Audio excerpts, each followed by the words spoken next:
बहुत स्वागत। मैं आपके सामने धर्मेंद्र प्रजापति आप लोगों को बहुत बहुत स्वागत करता हूं। हाल ही में अभी एमपीएसआई की वैकेंसी निकली हुई है मध्य प्रदेश शासन द्वारा पुलिस क्षेत्र में। तो मैं आपको ये बताऊंगा कि एमपीएसआई के सिलेबस जो अभी सिलेबस है उसको कैसे तैयार करें, और अभी जो सिर्फ 2 ही महीनों का समय है इसमें ज़्यादा से ज़्यादा स्कोर कैसे करें, इसके बारे में बताएंगे हम। तो ये जो आवेदन प्रारंभ हुआ है ये 1 अगस्त 2017 से प्रारंभ हो चुका है और इसकी अंतिम तिथि है 30 अगस्त 2017। और इसका पेपर जो होने वाला है वो 22 अक्टूबर 2017 से लेकर 29 अक्टूबर 2017 के बीच में होगा।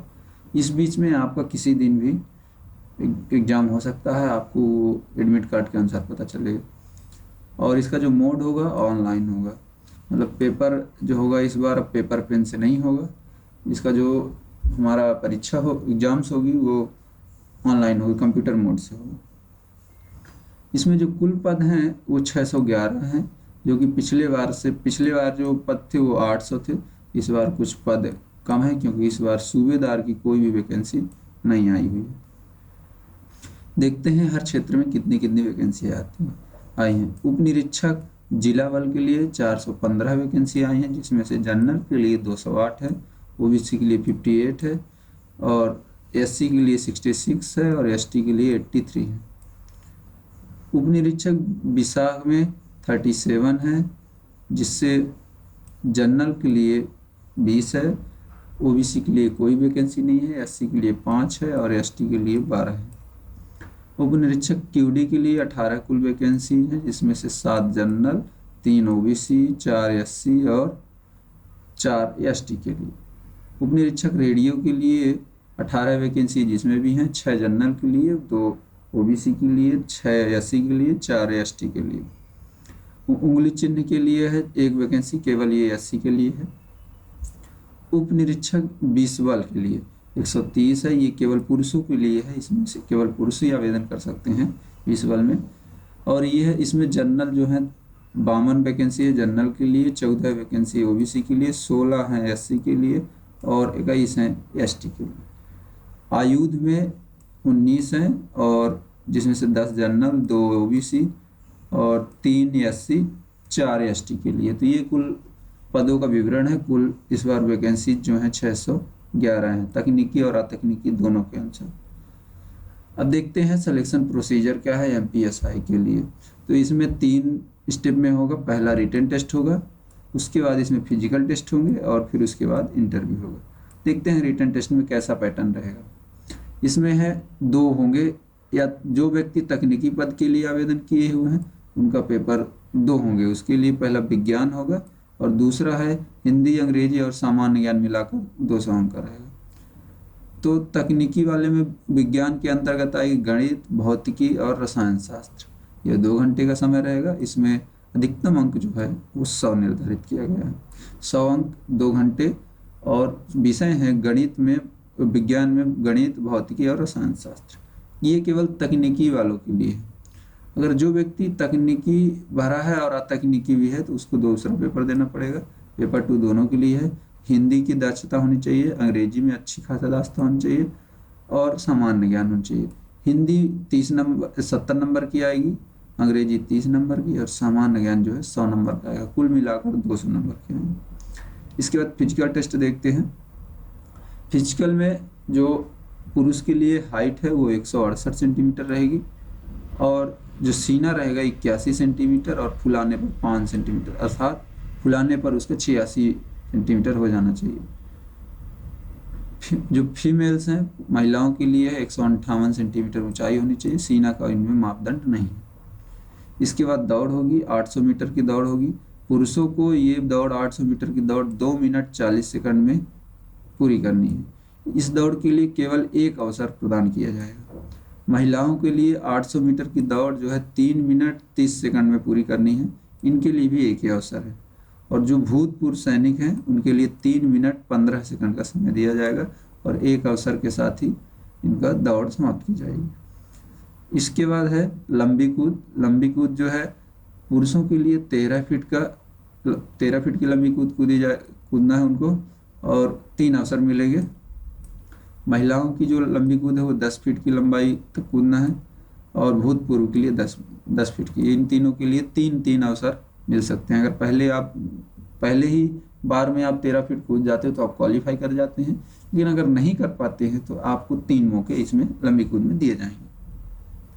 गोला फेंक जो है, पुरुषों को 7 किलो 260 किलोग्राम का फेंकना है गोला, और वो है दूरी फेंकनी है 20 फीट तक।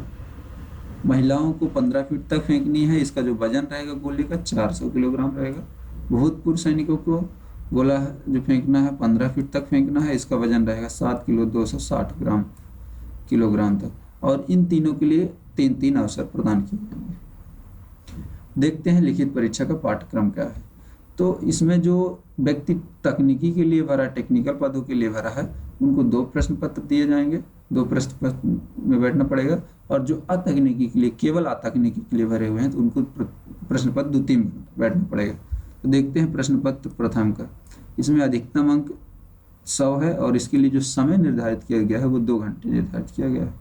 इसमें रसायन शास्त्र रहेगी जो 33 नंबर की आएगी, भौतिक शास्त्र रहेगी 33 नंबर की, और गणित रहेगा 34 नंबर का। कुल मिलाकर 100 नंबर का पेपर रहेगा। ये केवल तकनीकी वालों के लिए। इसके बाद सिलेबस देखते हैं प्रश्न पत्र 2 के लिए, जो कि तकनीकी और अतकनीकी पद दोनों के व्यक्ति इसमें बैठना पड़ेगा। इसमें कुल अंक जो है 200 है, तो 100 जो अंक है वो इंग्लिश और हिंदी मिलाकर है, और 100 जो अंक है सामान्य ज्ञान का। देखते हैं इंग्लिश का सिलेबस। इंग्लिश में टेंस है, मॉडल्स हैं, डिटर्मिनर्स हैं, आर्टिकल्स हैं, voice, narrations, propositions, clause, and केवल एक अनसीन पैसेज आएगा जो कि 5 नंबर का रहेगा। तो ये इसका पूरा सिलेबस है। लेकिन इसमें से देखते हैं इंपॉर्टेंट्स क्या है। मॉडल्स से लगभग 5 से 6 क्वेश्चन आएंगे, और इसके बाद जो है प्रोपोजिशन से काफ़ी ज़्यादा क्वेश्चन आते हैं। ये टॉपिक्स कुछ इंपॉर्टेंट टॉपिक्स हैं। इसके बाद सिलेबस हिंदी का देखते हैं, जो कि 70 अंक का होगा, और ये इंग्लिश और हिंदी का साथ में और सामान्य ज्ञान तीनों को मिलाकर 3 घंटा समय दिया जाएगा। पहले ये पेपर हिंदी इंग्लिश एक हुआ करता था 2 घंटे का समय, फिर सामान्य ज्ञान को 2 घंटे का पेपर।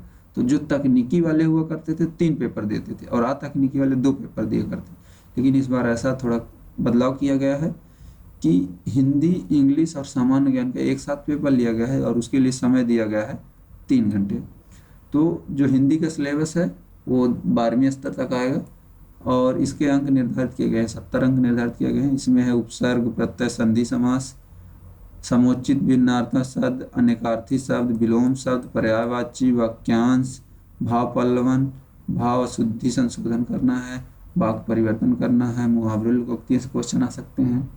समास विग्रह, समास के भेद कितने हैं, 6 प्रकार जैसे, तो उसको बताना है। संक्षिप्तीकरण करना है, भिन्नार्थक समुचित शब्द बताना है, परिभाषित करना है, और वाक्य भेद बताना है। बोली, भाषा, मुहावरे, लोकोक्ति से क्वेश्चन आ सकते हैं। इसके बाद काव्य के क्षेत्र में काव्य की परिभाषा, भेद उसमें बताने हैं। प्रबंध काव्य होता है, मुक्तक काव्य होते हैं, महाकाव्य, खंड काव्य, ये सभी काव्य होते हैं, तो इनके बारे में उनको बताना है। इसके बाद रस से क्वेश्चन आ सकते हैं, अलंकार से, छंद से। छंद जैसे अलग अलग प्रकार के हैं, जो दोहा चौपाई के अलावा भी गीतिका है, हरि गीतिका, उल्ला है, रोला है, इन सब के बारे में। और क्वेश्चन जो बनेंगे क्षेत्रीय बोली से बनेंगे, चुटकुले, पहेलियाँ, लोकगीत, है ना, ये सबसे क्वेश्चन पूछ ले सकते हैं।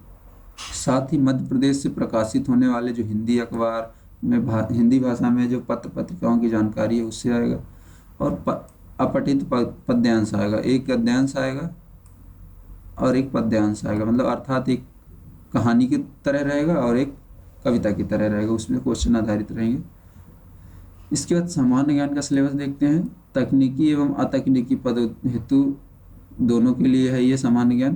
तो मध्य प्रदेश लेवल की सामान्य ज्ञान आएगी, अंतर्राष्ट्रीय एवं राष्ट्रीय लेवल की गणित पूछा जाएगा, इतिहास, भूगोल, अर्थशास्त्र, सामाजिक विज्ञान एवं विज्ञान से भी आधारित प्रश्न रहेंगे। साथ ही साथ सामान्य बुद्धि, गुणवत्ता से एवं रीजनिंग एवं रिलेटेड क्वेश्चंस रहेंगे। इसके बाद देखते हैं टॉपिक वाइज एनालिसिस। तो आप अगर पेपर स्टार्ट कर चुके हैं, मतलब तैयारी शुरू कर चुके हैं, तो आप सीधे तैयारी ना करिए। उससे पहले आप ये देखिए कि किस टॉपिक से कितने क्वेश्चन आ रहे हैं, जिससे कि आपको टॉपिक वाइज किस टॉपिक में कितना ज़्यादा जोर देना है, इसके लिए आप क्या करें, व्यापम में जा करके जो model answers and final answers होते हैं, यहाँ पे जाके आप लास्ट ईयर्स के 1-2 पेपर उठा कर देखिए और उससे एनालिसिस करिए कि किस टॉपिक से कितने ज़्यादा क्वेश्चन आते हैं, ये कर सकते हैं। इसके बाद इसमें से जैसे हमने किया है 13 सितंबर 2016 का जो पेपर हुआ है, जो 2 बजे से 5 बजे के बीच में था, इसमें किस टॉपिक से कितने क्वेश्चन आए हैं। जैसे अंग्रेजी से आया है तो मॉडल से 2 क्वेश्चन आए हैं, प्रोपोजिशन से 4 आए हैं, फाइंडिंग द एरर से 8 आए हैं, नरेशन 3, एक्टिव पैसिव वॉइस से 3, करेक्ट करना सेंटेंस को उससे 2 आए हैं, फिल इन द ब्लैंक से 3 आए हैं, अनसीन पैसेज से 5 आए। तो अनसीन पैसेज से फिक्स है कि 1 क्वेश्चन आएगा जिसमें 5 प्रश्न रहेंगे, मतलब पैसेज एक दिया जाएगा, 5 क्वेश्चन पूछे जाएंगे। लेकिन आप देख रहे हैं कि बहुत ज़्यादा क्वेश्चन किससे आ रहा है, फाइंडिंग द एरर से 8 क्वेश्चन आ रहे हैं, इसको इम्पोर्टेंट रखिए। प्रोपोजिशन से काफ़ी ज़्यादा क्वेश्चन आ रहे हैं तो इसको इम्पोर्टेंट रखिए, और मॉडल से और पैसिव वॉइस एक्टिव वॉइस से क्वेश्चन आ रहे हैं, तो इन टॉपिक पे आपको ज़्यादा जोर देना है। इसके बाद देखते हैं सिलेबस हिंदी का। तो जो इस बार आया था उपसर्ग प्रत्यय से जो प्रश्न आए थे 4 आए थे, मुहावरे लोकोक्ति यहाँ से 6 आए थे, तद्भव तत्सम से 2, विलोम शब्द से 4, रस छंद अलंकार तीनों को मिलाकर 5 क्वेश्चन आए थे, संधि समास से 6 आए थे, भाषा बोली से 3 आए थे, हिंदी का इतिहास से जो लेकर जो हमारे काल होते हैं, आदि काल, भक्ति काल, रीति काल और छायावादी काल, इनसे और उनकी रचनाओं से कुल प्रश्न थे 7 क्वेश्चन थे।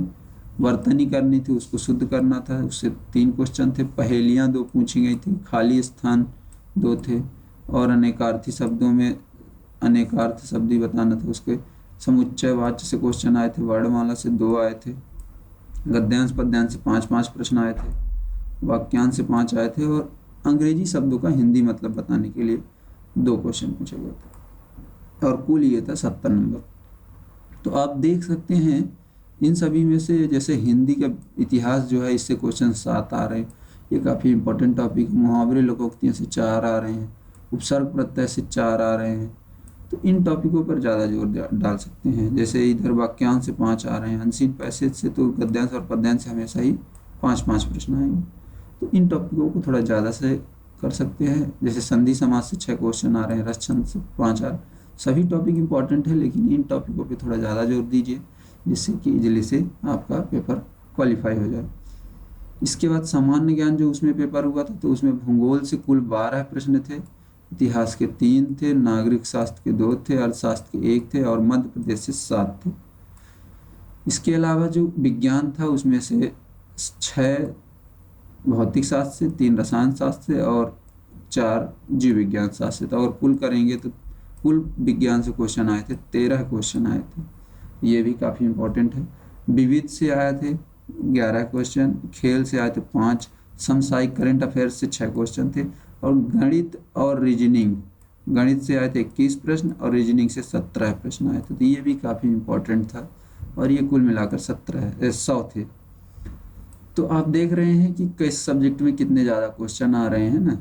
तो जैसे यहाँ पर देख सकते हैं किस पे ज़्यादा जोर दिया जाए। जो अभी हाल ही में कुछ एमपी लेवल के क्वेश्चन्स थे, तो पेपर्स हो रहे हैं, तो एमपी मध्य प्रदेश से बहुत ज़्यादा क्वेश्चन पूछ रहे हैं, तो ये काफ़ी इंपॉर्टेंट है, इसमें आप काफ़ी ध्यान दीजिए।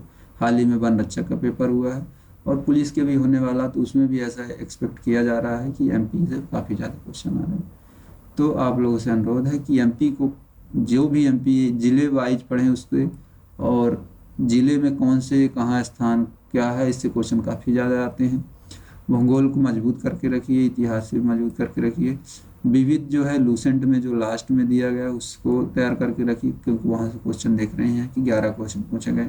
इस बार भी ऐसे एक्सपेक्ट किया जा रहा है कि 10 क्वेश्चन कम से कम आएंगे। मैथ रीजनिंग 21 क्वेश्चन और 17 क्वेश्चन, ये काफ़ी इंपॉर्टेंट है। तो ये हो गया टॉपिक वाइज एनालिसिस। तो आपको पता लगा सकते हैं, आप अपने लेवल पे भी 1-2 क्वेश्चन पेपर डाउनलोड करके ये पता लगा सकते हैं कि कौन सा टॉपिक कितना इंपॉर्टेंट है, और उसके बेसिस पे फिर आप तैयारी चालू कर सकते हैं। इसके बाद देखते हैं एमपी 2016 का कट ऑफ कितना गया है। तो इस कट ऑफ से आपको पता लगा सकता है कि हम कितने प्रतिशत अंक अर्जित करें तो हमारा सिलेक्शन हो जाएगा। हमको आज आप पेपर करेंगे एमपीएसआई का, अगर कितने अंक अर्जित कर रहे हैं तो और कितनी मेहनत करनी है तो आपका क्वालिफिकेशन हो जाए। तो अगर जनरल में ओपन देखें, जो पुरुष और महिलाओं के लिए दोनों के लिए खुला रहता है, उसमें जो पहला राउंड के लिए कट ऑफ था, मतलब जिन बच्चों को फिजिकल बुलाया गया था उसमें था 77%, अर्थात 54.63 नंबर जब उन्होंने अर्जित किया तब उनका फर्स्ट राउंड क्लियर हुआ। और फाइनल जो पूरा फिजिकल के बाद जो बच्चों को सिलेक्शन हुआ, जिन लोगों को जॉब मिली, वो है 164.43, अर्थात 82%। फीमेल्स में देखेंगे 68% गया है, और फाइनल जो हुआ सिलेक्शन वो 69 पर हुआ है। ओबीसी के ओपन्स में देखेंगे तो 76%, 152 नंबर आने पर, और 162 नंबर आने पर फाइनल सिलेक्शन हुआ। फीमेल्स में 71 फर्स्ट राउंड के लिए और 75 जो है फाइनल सिलेक्शन के लिए। एससी में देखेंगे तो 142.47, 71%, और फाइनल जो सिलेक्शन हुआ 148.05 से, और 74% अंक उन्होंने जब अर्जित किए। फीमेल्स के लिए वहीं पर एससी की 127.97 की नंबर और 64% जब उन्होंने पाया तब उनको फर्स्ट राउंड से, और जब फाइनल राउंड मतलब सिलेक्शन जो हुआ है वो ये मायने रखता है, अर्थात अगर आपको सिलेक्शन लेना है तो जो फाइनल राउंड्स के नंबर हैं इतने अंक तक आपको अर्जित करना है। अगर आप फर्स्ट राउंड वाले अंक अर्जित भी कर लेते हैं, फिर आप फिजिकल देते हैं, लेकिन फाइनल में आप निकल जाते हैं तो आपको कोई अर्थ नहीं निकलता। तो अर्थात आपको कम से कम इतने के लिए मेहनत करनी है। एसटी के जो बच्चे हैं जो ओपन्स में थे तो उनका कट ऑफ गया 63%, और फाइनल जिनका सिलेक्शन हुआ तो 67%, अर्थात 134.35% अंक आया है तब उनका सिलेक्शन हुआ। और इसी तरह फीमेल्स का 59 और 65%। इससे हम ये लगा सकते हैं कि अगर जो व्यक्ति जनरल का है उसको कम से कम 80 से 85 का अंक अर्जित करना पड़ेगा, तब उसका फाइनल सिलेक्शन होगा। कम से कम इतने अंक लाने पड़ेंगे। जो ओबीसी से हैं वो 77 से उनको कम से कम 82 अंक तक लाने पड़ेंगे, 82% तक लाने पड़ेंगे, तब उनका सिलेक्शन होगा। जो एससी से हैं वो उनको कम से कम 75% तक अंक लाने पड़ेंगे, तब वो थोड़ा सेफ जोन में उनका सिलेक्शन हो सकता है। लेकिन इस बार पेपर का अगर लेवल उसी तरह रहा और कट ऑफ इस बार ऑटोमेटिक बढ़ेगी तो इसके लिए थोड़ा और मेहनत करनी पड़ेगी। एसटी के लिए वहीं देखेंगे तो अगर वो 70% अंक प्राप्त कर लेते हैं तो उनका सिलेक्शन हो जाएगा। तो ये है बेसिक जो है अभी 2016 का कट ऑफ गया है, तो 2017 का भी इसी की तरह ही कुछ कट ऑफ जाएगा। तो इतने प्रतिशत अंक कम से कम अर्जित करें तब जनरल वालों का सिलेक्शन होगा, और 82% जब ओबीसी वाले करेंगे तब उनका होगा। एससी वाले कम से कम 75% तक का अंक अर्जित करें तब उनका सिलेक्शन होगा, और एसटी वाले 70% तक।